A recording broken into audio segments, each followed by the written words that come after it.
In the name of Allah, who is the most beneficent and merciful. Assalamu alaikum friends. Welcome you all to our channel Learn with Maria. I hope you all are doing good. So आज का हमारा topic है अहादीस।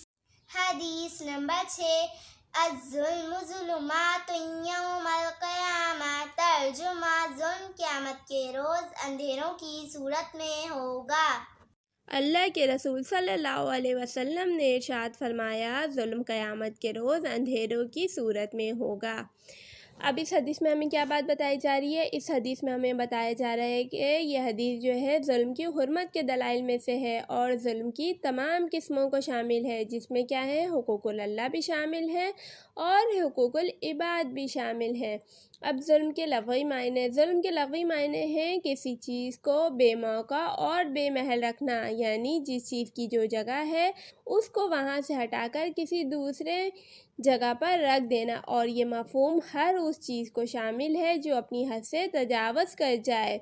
अब इस हदीस का मतलब ये हुआ कि ज़ुल्म को क़यामत के दिन मैदान हश्र में तारीकियाँ इस तरह घेरे होंगी कि वो उस नूर से महरूम रहेगा जो मोमिनीन को अल्लाह रब्बुल इज़्ज़त नसीब फरमाएंगे, जिसके बारे में अल्लाह रब्बुल इज़्ज़त ने कुरान में ख़ुद फरमाया है, जिसका तर्जुमा है कि क़यामत के दिन मोमिनीन का नूर उनके आगे आगे और दाएं तरफ दौड़ता होगा, जिसकी रोशनी में वो अपनी मंजिल पाएंगे। अब यहाँ पर जो है अल्लाह रब्बुल इज़्ज़त ने फरमाया कि मोमिनीन को क्या होगा, क़यामत के दिन एक नूर मिलेगा जिसकी रोशनी से क्या करेंगे, वो अपनी मंजिल पा लेंगे। लेकिन जिन लोगों ने नाहक किसी पर जुल्म किया होगा वो क्या होंगे, अंधेरे की सूरत में होंगे।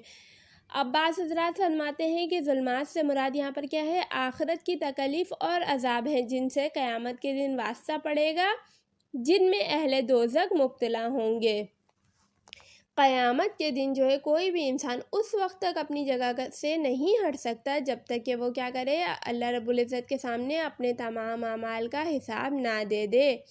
जैसा कि एक दूसरी हदीस में नबी करीम सल्लल्लाहु अलैहि वसल्लम ने फरमाया कि अगर किसी ने किसी शख्स पर कोई नाहक जुल्म किया हो तो दुनिया ही में वो अपने इस गुनाह की माफ़ी मांग ले, उस दिन से पहले जहाँ न रुपया होगा और ना शर्फ़ी, यानी यहाँ पर क़यामत वाले दिन की बात की जा रही है। और अलबत्ता क्या होंगे उसके पास, क़यामत वाले दिन उसके पास उसके नेक आमाल ही होंगे।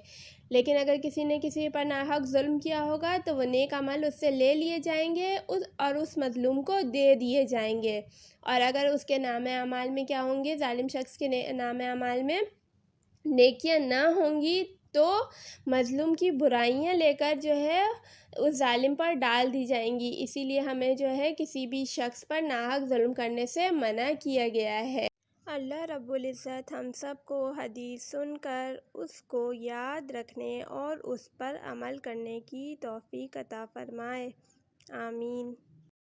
अगर आपको हमारी वीडियो अच्छी लगी तो लाइक कीजिए, चैनल पर नए हो तो सब्सक्राइब कीजिए, कमेंट करिए, अपने फ्रेंड्स के साथ शेयर कीजिए।